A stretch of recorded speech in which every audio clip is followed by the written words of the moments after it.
Ngayong araw, imaglalagay tayo ng fertilizer na ibinigay sa atin ng City Agriculture Office para sa ating mga tanim na okra, talong at iba pang gulay.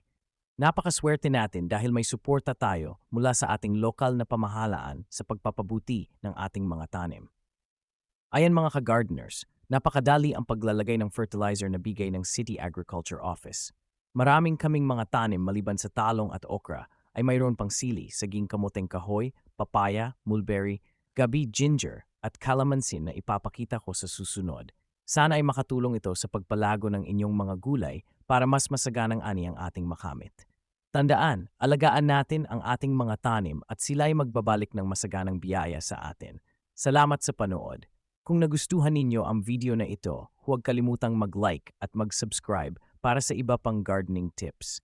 Hanggang sa susunod, happy gardening!